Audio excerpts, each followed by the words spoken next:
In 1905, a housemaid in an English country house was expected to have every fire in a 40-room mansion lit and drawing before the family woke, using nothing but a scuttle of coal and cold hands. Number 25 on this list took a full year of training before a servant was trusted to do it alone. Number 1 was so essential that an entire household's reputation rested on it. These skills were not luxuries. They were the invisible engine behind every great English house.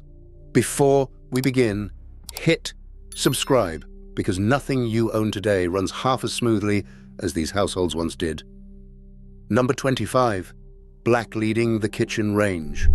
Every morning before dawn, a scullery maid coated the cast iron range with a paste called black lead, then buffed it to a dull shine with a hard brush, all before lighting the fire inside it for the day's cooking. Done well, it stopped rust and kept the range looking presentable to a cook who inspected it daily. It was filthy, repetitive work, and an entire trade of specialist polish once existed, purely to support it.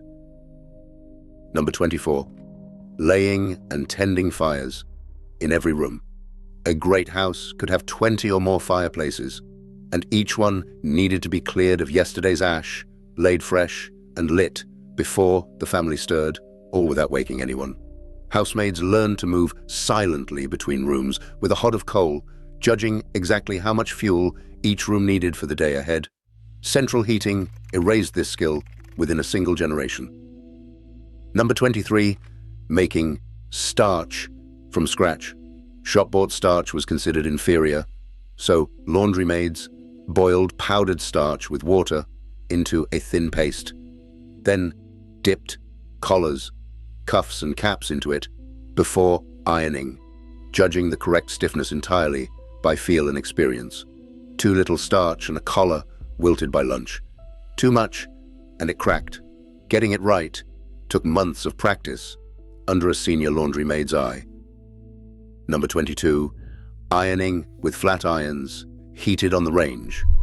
Electric irons did not reach most households until well after the Edwardian period, so laundry maids kept several heavy flat irons heating on the range at once, testing the temperature against a damp finger or a scrap of paper before pressing delicate fabrics, judging heat without a dial, and swapping a cooling iron for a hot one without scorching the linen was a skill that took years to master properly. Number 21, polishing silver with jeweler's rouge.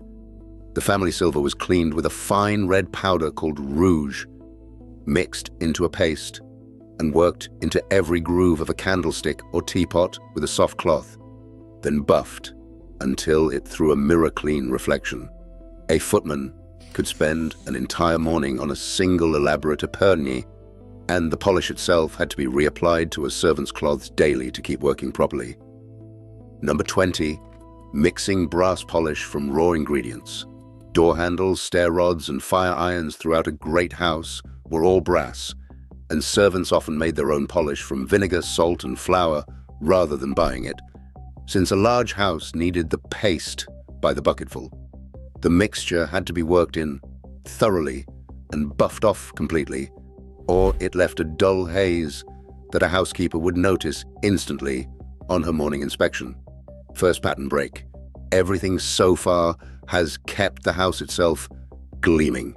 What comes next is about keeping the people inside it fed, dressed, and comfortable, skills that required reading a family's habits as closely as their belongings.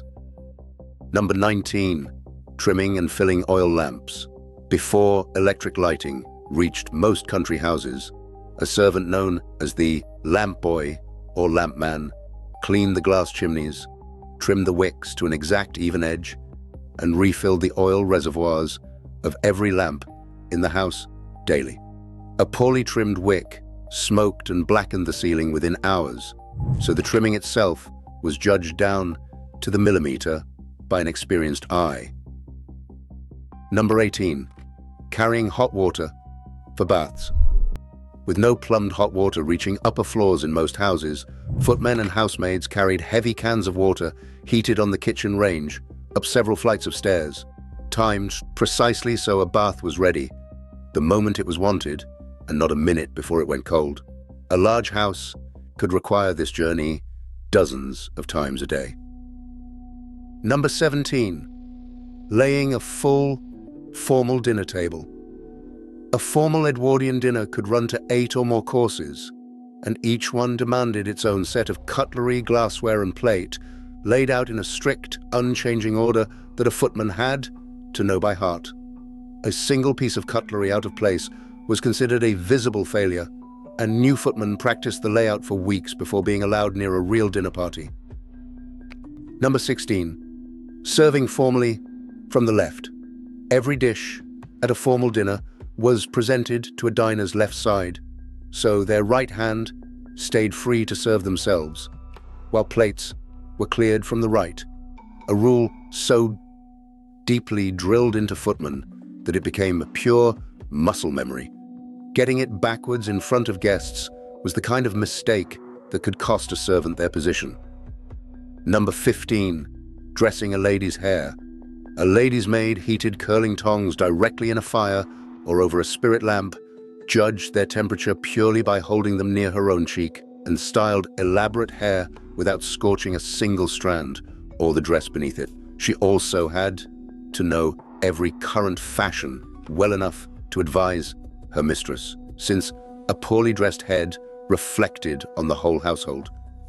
Number 14. Valeting a gentleman's wardrobe. A valet pressed suits, polished shoes to a mirror shine, and laid out an entire day's clothing in advance, judging exactly what a gentleman would need for shooting, dining, or traveling without being told outright. Learning a master's habits well enough to anticipate them, rather than simply following instructions, was what separated a competent valet from an exceptional one. Number 13. Reading the servant's bellboard. A great house wired every room to its own bell in the servants' hall, each with a slightly different tone or position, and junior servants had to recognize instantly which room was calling without needing to check a label. Ignoring or worse, misreading a bell was treated as a serious lapse, since a family expected an answer within moments. Second, pattern break. None of this was about grand gestures.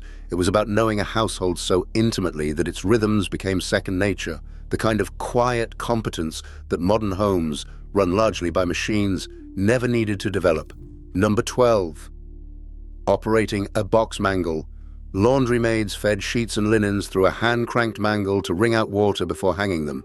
Adjusting the tension on the rollers by feel so delicate fabric was not crushed while heavier cloth was pressed properly dry. Getting the tension wrong could tear a fine sheet or leave a heavy tablecloth still dripping an hour later. Number 11. Making beeswax furniture polish.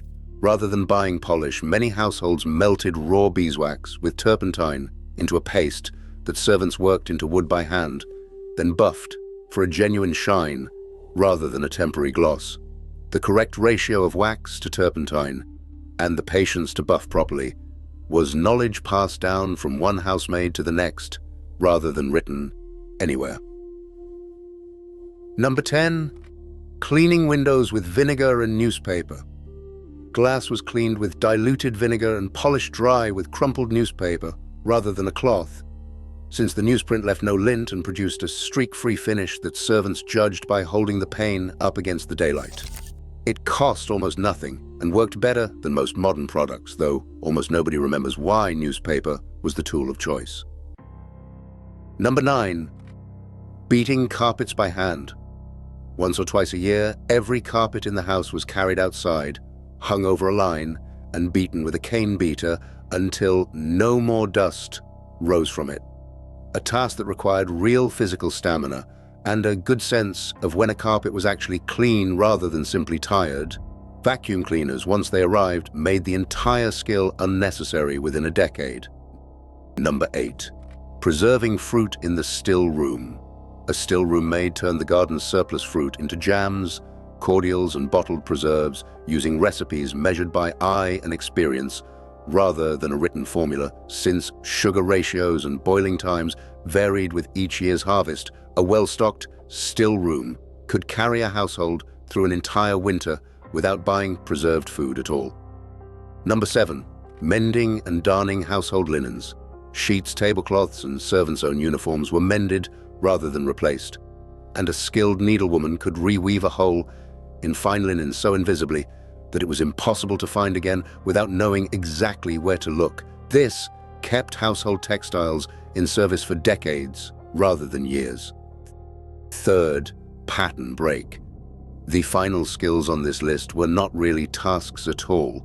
They were forms of judgment, the kind that let senior staff run an entire household almost invisibly, with the family barely aware of the machinery behind their comfort. Number 6, polishing the household's boots overnight.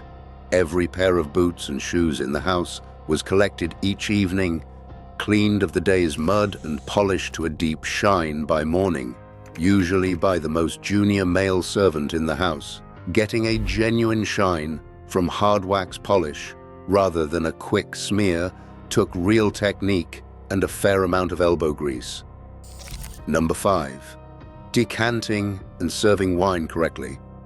A butler judged exactly how long a bottle needed to breathe, poured it without disturbing the sediment at the bottom, and kept track of which wine suited which course without ever consulting a note in front of guests. A poorly judged decanting could ruin an expensive bottle entirely, and a butler's reputation rested partly on never letting that happen.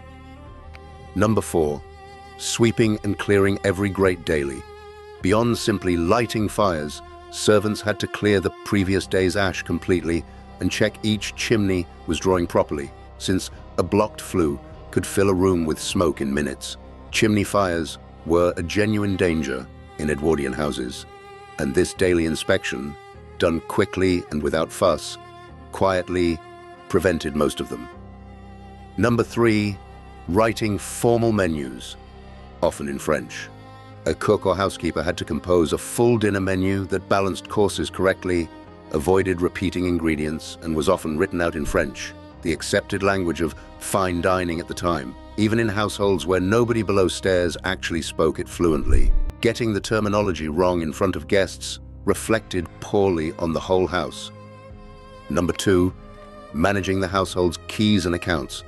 A housekeeper carried a large ring of keys to every locked cupboard in the house and kept meticulous, entirely handwritten accounts of every purchase, from candles to sugar, balancing the household budget to the penny each week. She answered directly to the family for any discrepancy, and a trusted housekeeper effectively ran the domestic side of a great estate on her own judgment. Number 1, holding the servant hall hierarchy together. Beneath every well-run house was a strict but largely unwritten order of precedence among the staff themselves, from the butler and housekeeper down to the youngest hallboy. And every servant had to know their place within it instinctively. A misjudged word to a senior servant or a task done out of turn could cause real friction below stairs. Keeping dozens of people working in near silence, in perfect coordination, without a single manual to guide them, was the skill every other one on this list depended on. Every one of these 25 skills came from the same source, households run almost entirely by hand, where a single missed detail was visible to everyone above and below stairs. None of it was glamorous, and the people who did it rarely got their names remembered. They simply kept the house running, one silent task at a time. Pick one: the window vinegar, the beeswax polish, the formal table setting, and try it yourself this week. Then come back and tell me whether you could have lasted a single day below stairs.